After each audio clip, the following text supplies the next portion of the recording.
Bien sûr, de crypto, les infos crypto pour ceux qui n'ont pas le temps, le BTC, les cryptos qui respirent ce matin, les gars, on a un nouveau signal ultra bullish qui s'est déclenché sur BTC, évidemment, on va regarder ça aujourd'hui, on prend un petit pourcent, on est à 44 000 $ du côté d'Ethereum, on est juste en dessous des 3 000 $, on a Luna qui continue de performer, je crois que son ATH est aux alentours des 100 $, on prend encore 4%, il y a Missile Sol qui prend 6% ce matin, je crois qu'il n'avait pas fait une grosse performance hier, donc ça fait plaisir à voir, on a aussi Shiba qui prend 3%, et le grand gagnant du jour dans ce top 25, c'est NIR qui nous fait un joli 14% ce matin. Les gars, je vous en avais pas parlé hier, je vous ai dit tellement de choses que j'ai complètement oublié de vous parler de la clôture monthly. Et ça y est, on a eu notre première bougie verte monthly, c'est-à-dire qu'on a clôturé un mois de bougie du mois de février. Et vous voyez, ça y est, on a eu la première bougie verte depuis 4 mois. On est en train de faire à peu près pareil que ce qu'on avait ici. Donc 3 bougies rouges et ça repart. Là, on a eu 3 bougies rouges et pour l'instant, c'est en train de repartir. Et surtout en monthly, on a fait des hauts toujours plus hauts et des bas toujours plus hauts. Donc on est toujours en tendance haussière. Il y a MACD qui a croisé, mais j'avoue que c'est un indicateur que je regarde un peu moins en monthly,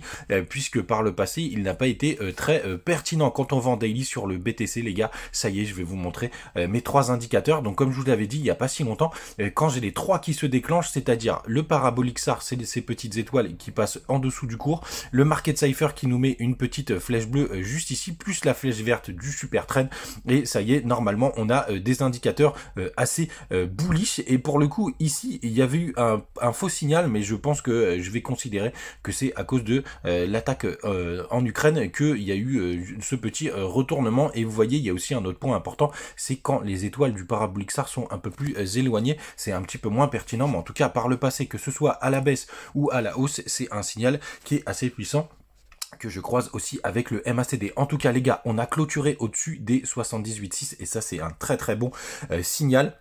On a clôturé aussi au-dessus du super trend, donc on pourrait faire un pullback juste ici pour repartir derrière, et ce sera peut-être le dernier retracement qu'on pourrait avoir avant vraiment de partir assez fort tout droit pour laisser personne monter. Mais oubliez pas les gars, il y a quand même un gros pic de liquidation qui est aux alentours des 39 800 $, donc pourquoi pas faire une mèche qui fait peur à tout le monde suite à une attaque, ou en tout cas le justifier par une news assez baissière.